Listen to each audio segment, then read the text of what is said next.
21 Dreams. Busy Lizzie visits a cave. Busy Lizzie lived in a busy house with lots of people, all crammed in together, making so much noise you could barely think. Lizzie was right at home in the chaos. Her favourite thing was when the whole house was turned upside down and filled with people preparing for a party.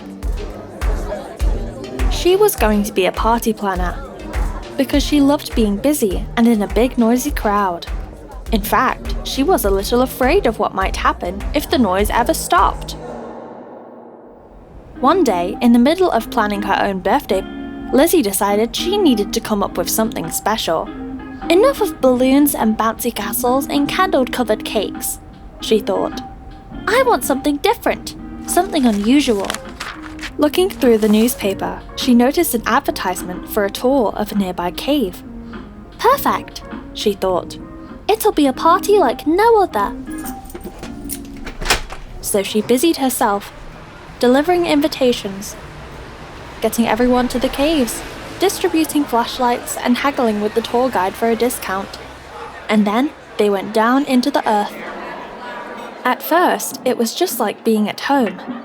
There were a lot of them, squeezing through the narrow passages, talking and laughing and flashing their lights around. But then, Lizzie was distracted by a room off to the side, where she seemed to see the ruined traces of a ceremonial ring. She went in and looked around, and indeed she had been right. The dark little cave had some fallen stones in it, and animal bones, and paintings on the wall. Lizzie turned around to call the others over and show them, but she realized she was all alone. She went back out into the passage and shone her flashlight around and shouted their names, but they had already moved on, leaving her behind. She went back into the room. Suddenly she was a bit frightened by the ruins, and the animal bones, and the paintings, but most of all, by the silence. So she started babbling to herself, describing the best party she'd planned, singing songs, telling jokes, and generally talking nonsense, just to keep herself busy. Then there was a little noise, like a dry cough, or an old twig scratching a stone, and a little light started to burn in the centre of the ring. An old woman appeared, dressed in animal skins. "Why are you making so much noise?" she asked. "Because I'm trying to keep busy," replied Lizzie.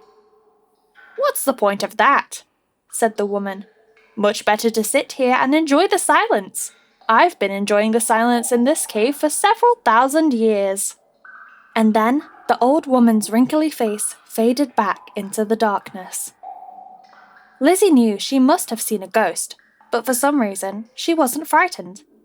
"All right," she said. "I'll try it." So she switched off her light and sat in the dark, alone, taking in the silence. When the rest of the party came back down the tunnel, they were worried they'd find her terrified out of her wits. But she was very calm. "It's good fun planning parties and being busy," she said as they emerged back into the light. "But I think I might like being quiet sometimes too. I might have to change my plans for the future. I don't know what I'll do yet. For now, I'm just listening." Shh.